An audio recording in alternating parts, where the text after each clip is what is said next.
We just experienced the autumnal equinox of 2024, and lately I've been feeling the seasonal change internally, and I wonder if you're feeling the same thing. So let's talk about it.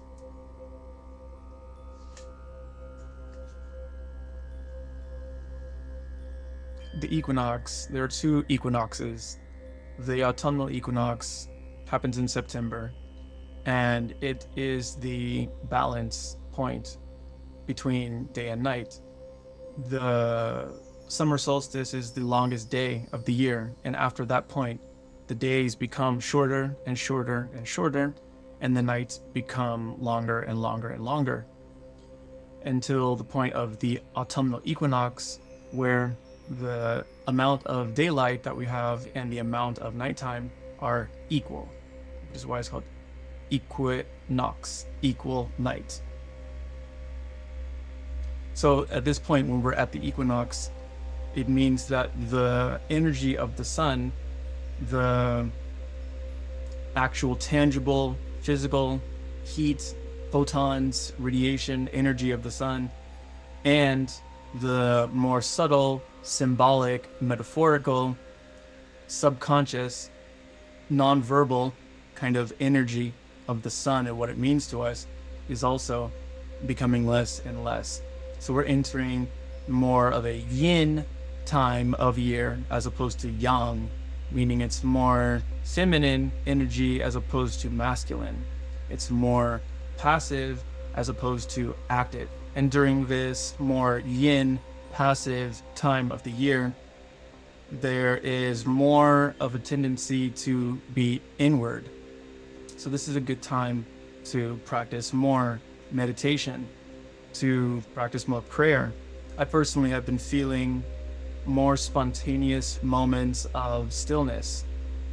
For example, maybe I'll be spending time scrolling on social media on my phone, and all of a sudden I'll have a really strong impulse to just stop and stare out the window, or to just find a nice posture and feel the sensation of my breath happening on its own.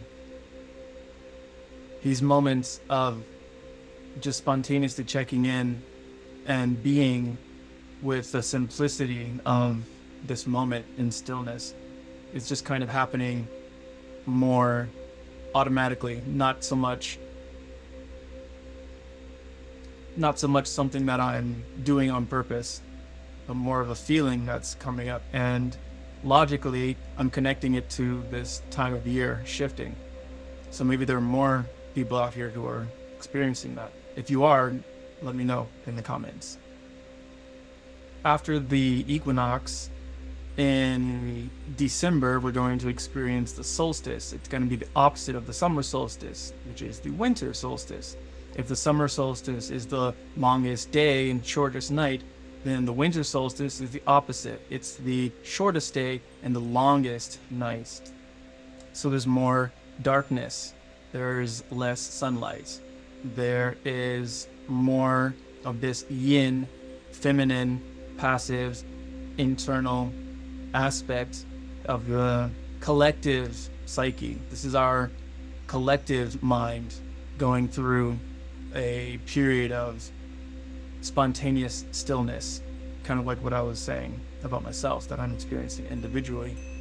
Collectively, at least in the northern hemisphere, because the seasons are switched on the other side of the equator.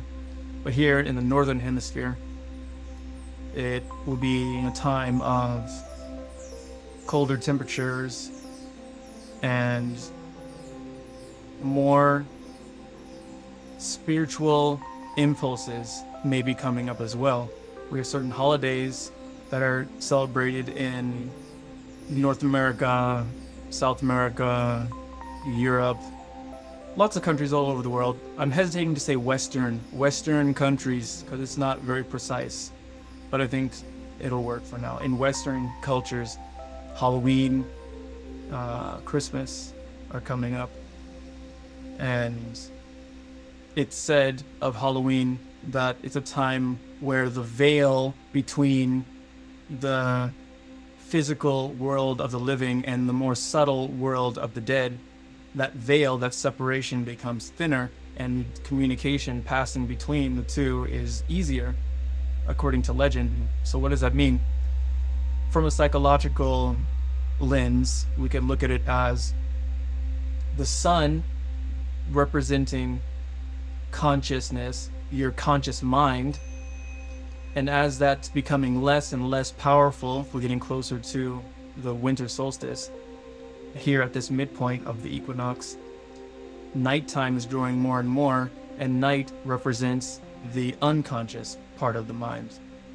And as we're leaning more and more into this nighttime, unconscious, yin, feminine aspect of the mind collectively, then the thinning of the veil could represent how our inner demons, inner ghosts, our inner selves, our inner child, our past versions of ourselves, our shadows are coming out more and being more visibly seen, more easily seen as we're spending more time, and it's becoming easier for us to be in this nonverbal, introspective state of mind and state of body, also state of being. This is why around Halloween, some people in certain cultures are taking time to celebrate the lives of their ancestors, to remember people who've passed away.